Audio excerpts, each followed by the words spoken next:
everybody, and welcome to Let's Look at Unholy Heights. This is, well, let's start with the particulars. This is published by Playism, who you may know as the company that localized La Mulana for Steam release a little bit earlier last year, and for its initial release, I believe. But this is the second game that, as far as I know, they put out on Steam. It is totally different from La Mulana, not similar at all, except that it is 2D. This is a mashup of genres.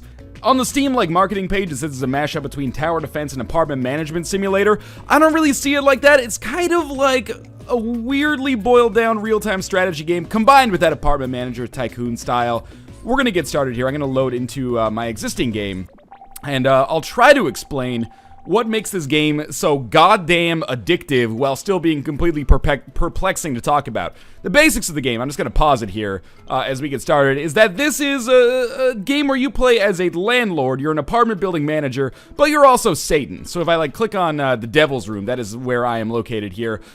This is where I kind of manage my apartment from. I can see the bestiary, which is all these demons that are living in my apartment. These are going to be the tenants that are going to eventually populate my apartment building. They're going to pay me rent, I'm going to make improvements to their room, make sure they're happy, and then the flip side of that, well, before we talk about that, why don't we talk about the actual rooms themselves. This room is vacant, but I have 8 rooms in my apartment as of right now, and each one is inhabited by some tenants. Sometimes they'll get in relationships with one another, sometimes they'll have children, but they all have their own kind of feelings about the room. So we've got Plashbird here. He's a male. He says, this room is decent, Plash.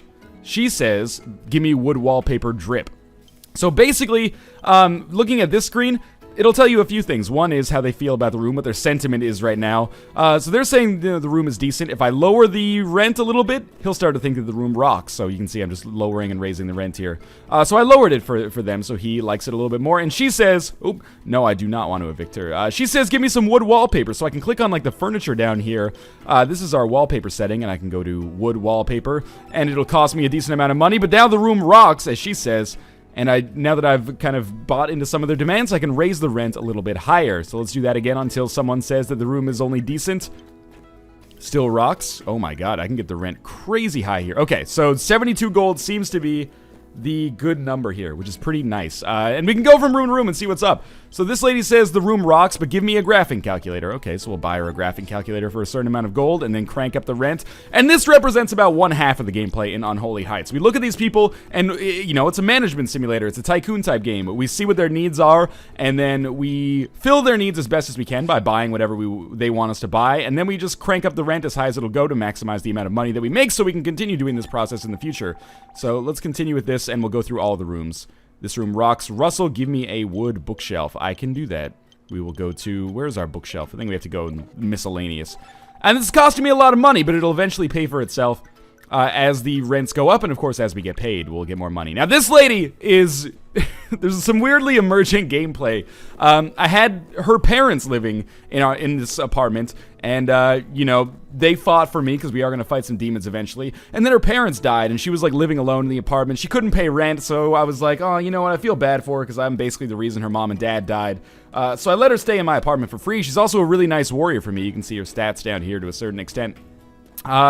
And now she's grown up. She's an adult Aquaman, or Waterman, I guess I should say. And she's being kind of lazy. I mean, she's ecstatic because rent is 0, whereas for some rooms it's literally 90 gold higher than that, which is pretty crazy. But she's unemployed, so I hope she gets a job soon. Otherwise, I'm gonna kick her out. And she says this person says this room rocks. Give me wood wallpaper. I can do that. So I have spent the revenue that I've earned from the past few days and cranked up the rent on these guys, so I should get some more money back. Okay, so that's about 1/2 of the gameplay in Unholy Heights. The other half is fighting monsters. So well, first off, we actually need a new tenant, so I'll have this guy move in. Goggle Me. How's he doing? Need TV for work, wink. Okay. Sorry, it's Gogglen, not Goggle Me. My mistake. Apparently I can't read. Alright, I'll get you a CRT TV. He says the room's not half bad. Okay, I lowered rent a little bit, so he thought it was better. And I think this means when you make them happier, they're more satisfied, and when they're more satisfied, they fight better as well. So the day has just rolled over, and we've collected 290 gold in rent. Unfortunately, these guys have no cash for rent. Those are the people I just made, I just increased the rent on. We'll make the rent 67 gold and see if maybe they can pay us next time. But anyway, we're going to speed it up here, and as night falls, we will occasionally run into situations where our apartment building is attacked. It's kind of got like an Empire type vibe to it. Our apartment building is attacked by questing adventurers. So people who want to, rid their neighborhood of the menace of our own demonic kind of residential area that we've got going on here. And also, some of them just want to kill me because I am Satan. So that's how you get the other strategical element into the game.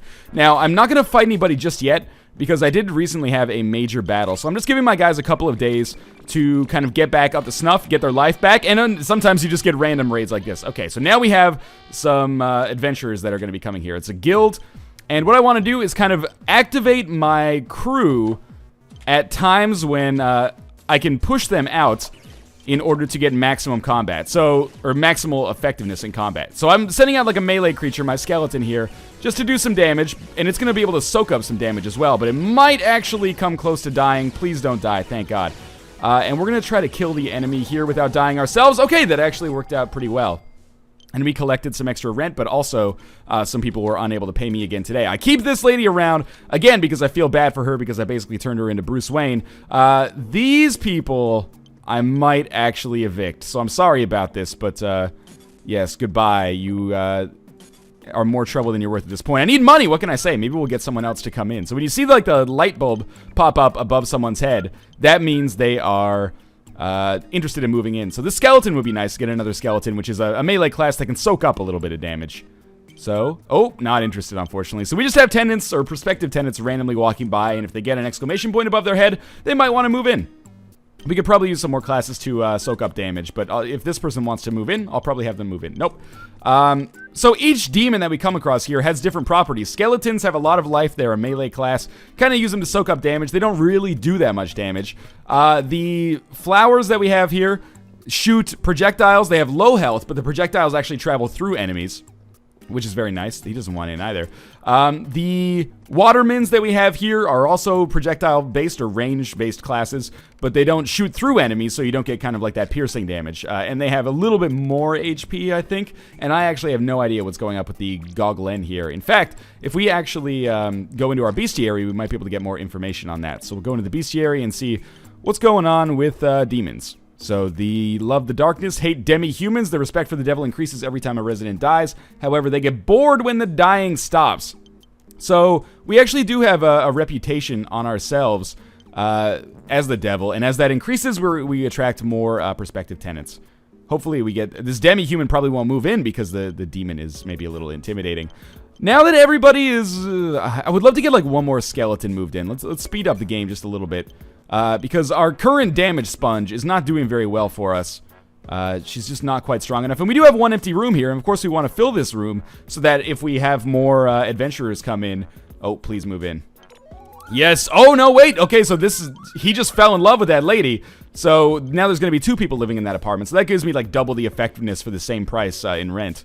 Seriously? Nobody wants to move in here? I think he used to live in my apartment and I evicted him. But what's kind of cool and also kind of frustrating sometimes is that, the primary focus of the demons' lives is not just to serve as, like, our army. They have jobs as well, which also correlates to, or affects how much they can pay in rent. So if I click on this person, for example, I can see they're a bartender. I can actually just go room to room easily here. So we've got an action figure designer, Braille transcriber, extra, lifeguard, bartender, unemployed, of course, action figure designer. Lots of action figure designers in the world today, I guess.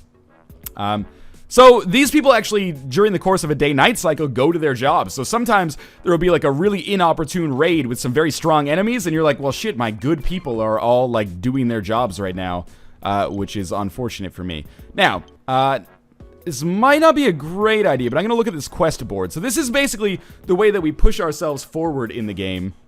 I've already completed a number of quests here. This represents, by the way, about maybe an hour and 15 minutes of play at this point, and another 20 minutes that I played before the game actually came out on Steam. I believe that these, like, brown quests here... Brown quest sounds like what I do in the bathroom every morning, but these are kind of just like your standard quests that give you money. You usually fight enemies, and then you get substantial financial rewards for it. But there are some of these as well that give you rewards in the form of new furniture, so I guess that is what the yellow ones do. The green ones gives us rewards in the form of new monsters as well as gold. And the red one, I believe, is kind of like a story quest. So as we complete more and more of these, eventually we'll beat harder and harder bosses. And actually, as you beat those bosses, it is possible to build extensions to your apartment building. So in this case, this guy's saying, defeat the Giant of Giants before starting construction. You also need 10,000 gold. That's a lot. But you start the game with only like a 1-floor apartment with 4 apartments in it. And over time, you beat some difficult enemies, and then eventually you unlock the gate, essentially, to open up the second floor, and then have 8 people in your apartment, and so on and so forth. Let's take a quest at this point, because it doesn't look like anyone's moving in. So what about the Devil's Hiking Tour? So the information here is someone has placed a fake sign near the apartment, new hiking path here. Round up the hikers. We'll get 1,500 gold, and it seems like a very easy quest. So after starting this, I'll speed up a little bit, and within a few hours, the adventurers that are coming this way will probably start to, oh no, I want you to move in! I had to speed up too fast and I couldn't click on it fast enough. So now we'll have it says naive couple or like timid couple. We'll summon our minions now in order here to take care of this. So what you want to do, it's very simple management going on here. But by clicking on your people, you can choose whether or not they stay out or whether they walk backwards. And if they walk backwards, eventually they'll walk back into their own apartment building. So you want to make sure that they're walking backwards, to keep them safe. So if someone's about to die, send them back to their apartment, and then they won't die. They'll regenerate health over time and continue to live for you. If someone dies, obviously you have to fill their apartment again with another tenant, and sometimes that can take a while and result in a lot of lost income. Or even worse, sometimes it'll result in you losing a battle, and if you end up having to basically surrender by keeping all your people in their rooms to keep them alive, or if everybody dies, please move in. Nope. Then what happens oftentimes is that the adventurers will actually make their way up to the devil room, and they'll steal some of your treasury and then take it away, which is really unfortunate because gold is a little bit hard to come by. So now that we've completed our first little adventure there, why don't we start upgrading our rooms so that our tenants are more happy and we can raise our rent more? So this is kind of like a cookie clicker type thing, right? You're investing resources to you're investing resources to get a faster growth rate of resources so that eventually you'll have more resources in the long term. So, this room rocks. Give me graphing calculator. Will do. And now I can raise the rent just a little bit. No one's in that room yet. Oh, maybe because I have rent at 67 goddamn dollars or gold. Now that it's at 19, people will probably be more interested. This room rocks. Give me a mirror. I can do that. That'll probably be in beauty products. Yeah, okay. So that's 70 gold. And I can raise the rent a little bit more. I want to keep it at rocks just so that they continue to be happy, so they fight well for me. And that'll allow me to raise the rent a little bit more. Yet, this room rocks. Okay, we were able to get a little extra gold there. We'll lower it a little bit because his girlfriend is not as happy. Give me a shower. That's probably a good idea. It's 300 gold. The prices are a little bit weird, you know? Like a stuffed animal is 200 gold, but a shower is 300 gold. This person is doing very well at their job, apparently, allowing me to raise the rent up to 102 gold per month, which is nuts. This lady is still unemployed, and she wants an air conditioner. I'm not going to give her an air conditioner. She's already ecstatic. You can start paying rent, then you can get an air conditioner. Give me a vegetable garden. That is not a problem. Then we'll crank up rent just a little bit more, and we're almost out of gold here. As long as these people have good jobs, they will be able to pay their rent, but if they fall behind, I can evict them or hope that they'll get a job later and pay back their debt. Good, so I think that's fine. Pretty soon we should have some more... there we got another tenant moved in. He's a demi-human, so he's not going to like living next to the demon in all likelihood, but that's okay. I don't really worry about that level of an analysis so far. We still have someone late on their rent, but we also made 351 gold today in revenue, which is pretty solid. Don't come look at my apartment building anymore. There's nothing of value here for you. So our quest is not complete yet, by the way. We should have some more adventurers coming. Autumn Leaf Travel coming this time. So why don't we send out, we'll send out our skeleton to be a bullet sponge again, but we'll send out all of these guys first because they take a little bit longer to walk over here, obviously, and then we'll do that, and our skeleton will continue to be kind of a bullet sponge. Remember, we have 2 skeletons now because our lady skeleton managed to snag herself a lover. Oh, and he should go back into his apartment so he doesn't die. That was very close. These guys do pack quite a punch, actually. Especially that final wizard. Please don't... Ooh, actually, she's going to be pretty easy to kill, I think.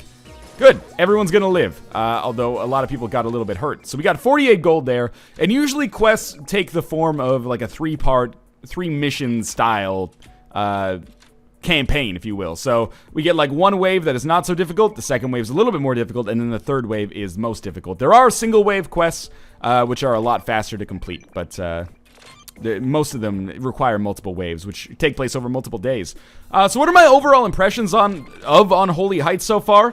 Initially, when I played it, I was not crazy impressed. Oh god, the Mushroom Club is approaching. How did they know the nickname that I gave my penis? We will, again, summon our ranged minions first. Remember, that guy's at work, so I can't summon him. Oh, so is this lady. But luckily we have a decent amount of people here. I think our skeleton, came very close to dying. The flower should get back too. So you are constantly managing like this. I'll talk a little bit about my overall impressions after we finish with this wave, assuming I manage to live. Now there is something to be said for positional strategy here, by the way. Like, as you can see, some of my minions are now coming home from work. That might be the end of the quest. We'll see. Yes, okay, so we got 1,500 gold there.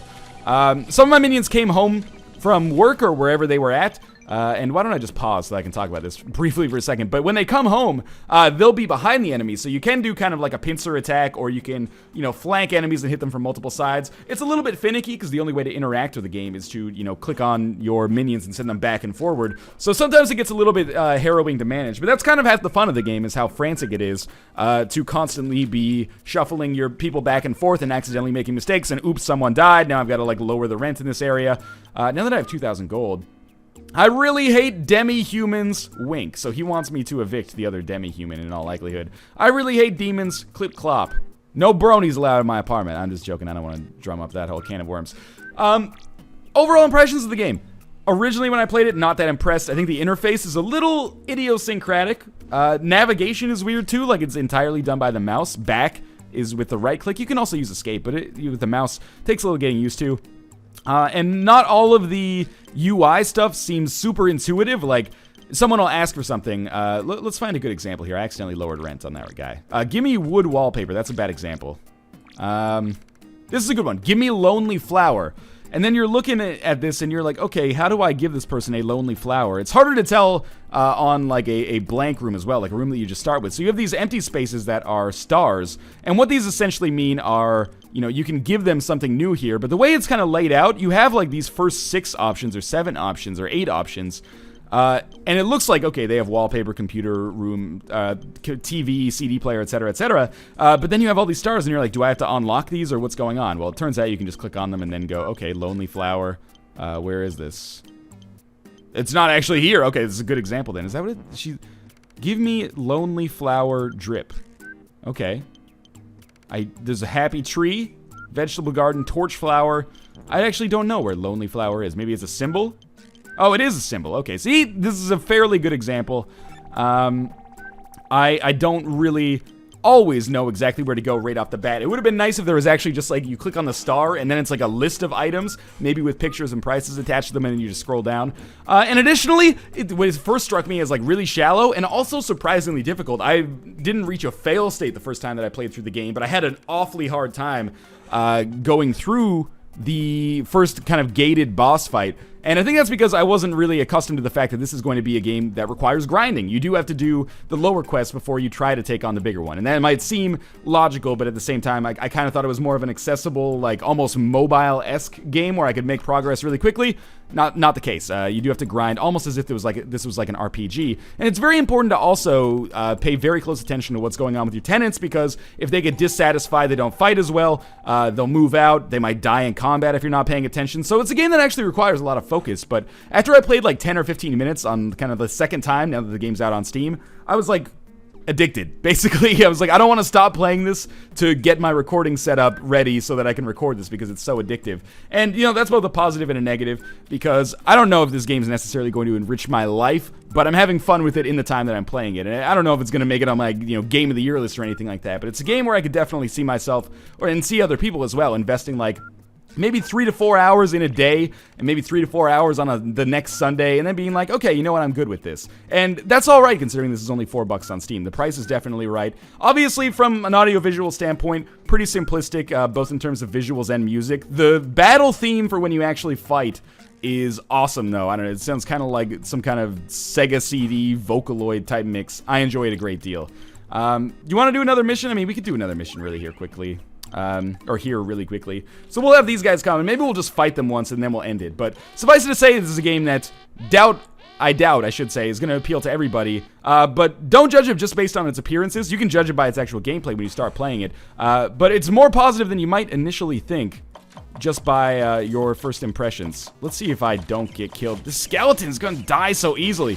I really need to get some more melee classes that are kind of better at soaking up damage, because I am otherwise going to find myself dying pretty quickly here. So again, that was the easy wave, and we finished it off pretty quickly. The most important thing that I'd say about Unholy Heights, or two things, I guess. A, super addictive. Keep that in mind, mostly positively. And B, it's kind of a cool melding of tycoon games and otherwise, like, battle strategy games. I think that's kind of neat. Apart from that, I don't know if this is a must-own, but if you're curious, I would encourage you to check it out. Same price as, you know, an expensive cup of coffee, and you'll probably get more enjoyment out of it. Although, if you're addicted to caffeine like I am, maybe the value's not quite the same. But I think this is pretty good. Go check it out on Steam. There is a link to the store page in the video description below. As always, thanks for watching. If you enjoyed the video, I would appreciate it if you click the like button. It does help me kind of spread my opinions throughout YouTube, which, as an egotistical piece of garbage, is basically the only way I can get sexually aroused anymore.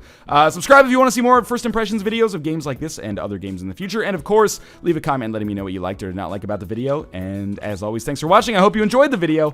I'll see you next time.